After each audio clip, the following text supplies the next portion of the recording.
일단은 이제 박민영 국민의힘 대변인 이 발언, 이 망언 여기에 대한 비판의 목소리가 큽니다. 같은 당의 김혜재 의원, 그러니까 시각장애인인 김혜재 의원을 겨냥해서 장애인 비하 발언을 해서 이제 논란이거든요. 이 발언. 그러니까 뭐 이런 얘기를 했죠. 너무너무 뭐 소름이 끼친다. 그러니까 당론이랑 다른 얘기를 하는 것에 대해서 얘기를 막 하면서 한 유튜버 나가서 너무너무 소름이 끼친다. 김혜재는 진짜 좋게 볼 수가 없는 게 국민의힘에서 왜 공천당하고 구걸하냐. 피해의식 운운하기도 하고 국민의힘에서 장애인 할당제로 들어오고 싶은 거 아니냐. 비례대표 꿀을 빨고 민주당 가면은 공천 안 줄 것 같고 국회의원 특권 노리고 싶고 막 이런 얘기를 해요. 네. 이런 썰을 풉니다.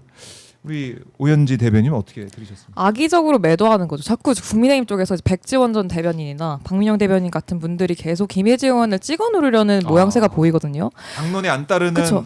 그러니까 개별 행동하는 사람도 안 된다 이런 거. 김혜지 의원을 정치 기득권으로 묘사를 해요. 자꾸. 근데 절대 정치 기득권이 아니거든요. 네. 애초에 장애인 출신 국회의원 중에 누가 지역구 국회의원을 따랐죠? 애초에 비례대표를 할 수밖에 없는 현재 정치 환경에서 김혜지 의원 같은 분이 물론 두 번이나 연속 비례대표 한 것 사실 자체 가지고 뭐 정치 기득권으로 교묘하게 몰아갈 수는 있겠지만 네. 그분이 가진 정체성의 그 특수한 면을 저희가 고려를 안 할 수가 없는 거죠, 사실. 재선 국회의원이라는 게 얼마나 이게 소중하고 특히 장애인 여러분들한테 그리고 그 김혜지 의원 같이 사실 장애인 국회의원 중에 이렇게까지 화제가 되고 이렇게 걸출하게 당의 자산이 되는 사람이 없어요.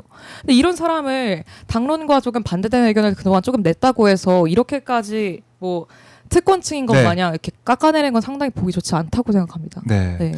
우리 부의장님께서는 어떻게 보셨습니까? 저는 박민영 국민의힘 대변인이 그 제가 말씀드렸던 매일신문 유튜브에 자주 나와요. 그래서 저랑 다른 날에 나오시는데 예. 이제 애초에 그 제 자유대학 토론을 평가한 다음에 그 바로 다음에 이제 감동난 TV에 나간다 이런 말을 하는 거예요. 그래서 거의 굉장히 극우적 성향이 강하고 굉장히 날 것에 음지라고 표현하는 그러니까 네. 굉장히 욕설과 이런 것들 혐오가 난무한 곳에 출연한다라고 해서 제일 야당의 대변인이 저기에 나간다? 그래서 약간 의아했거든요. 근데 예. 역시나 가서 사고를 쳤더라고요. 근데 이 방송 자체가 굉장히 혐오와 욕설들이 난무한 곳이라 사실 기사에서 다루지 않은 것들이 굉장히 많아요. 차마 다룰 수 없는 내용들이. 그래서 그 정도로 박민영 국민의힘 대변인이 본인의 수준을 드러냈다고 생각을 하고 특히 박민영 대변인이 김예지 의원에 대한 뭐 그런 감정들이나 혐오들도 있었지만 네. 근본적으로 한동훈 전 대표에 대한 그 분노와 혐오감을 드러낼 때 본인이 굉장히 신나서 40분 동안 욕만 하는 사람이거든요.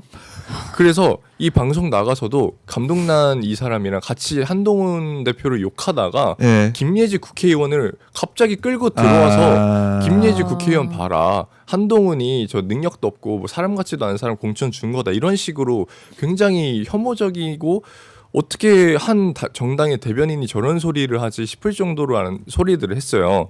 근데 제가 더 큰 문제로 보는 건 그러면 이제 박민영 대변인이 사표를 써서 장동혁 국민의힘 대표한테 제출했거든요. 맞아요. 근데 장동혁 대표는 그럴 수도 있지 하고 반려를 했단 말이에요. 그러니까 이것들이 지금 국민의힘이 얼마만큼 극우 정당에 가깝고 그들이 정말 정당으로서의 그런 그 정체성을 잃어버렸고 네. 자구적인 노력도 할 수 없다. 그래서 빨리 위원정당 해산해야 되는 거 아닌가라는 생각을 해봅니다.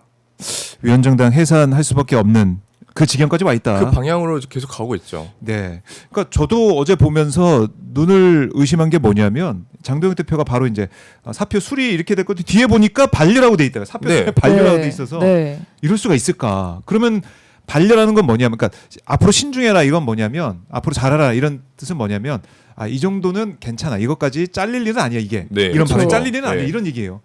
이거는 있을 수 없는 일 아닙니까? 당의 문화를 당대표가 앞장서서 이런 식으로 흘러가게 만드는 거죠. 의도적으로. 의도적으로. 좀 더 극우 강선당원들을 결집시키기 위해서 자꾸 이런 노력들을 하는 것 같습니다. 그러니까 우리가 황교안이다 이런 얘기를 했으니 네. 황교안이 빙의 됐나? 황교안이 하면 네. 이거 어떻게 할까? 사표 발려. 네.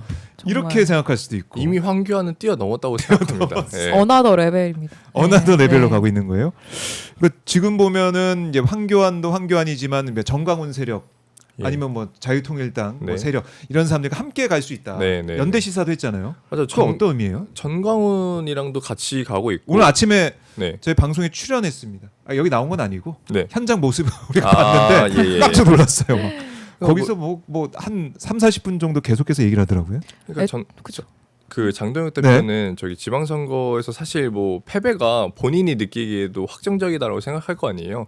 그런 상황 속에서 정말 본인의 정치적 기반이나 입지를 넓히기 위해서 뭐 네. 정말 상한 음식들까지 다 먹어치우고 있는 상황이라고 보는데 음. 장동혁 대표는 위로 가는 거예요. 전광훈이나 아니면 자유통일당 같은 아, 이제 소위 말하는 6070의 극우 세력들과 결탁하고 있는 거고 6070. 또 김민수 최고위원 같은 경우에는 예. 자유대학이나 아니면 극우 인플루언서들 감동란 TV 같은 사람들과 결탁하면서 10대 20대들의 극우 들과 함께 결탁하고 있는 거예요.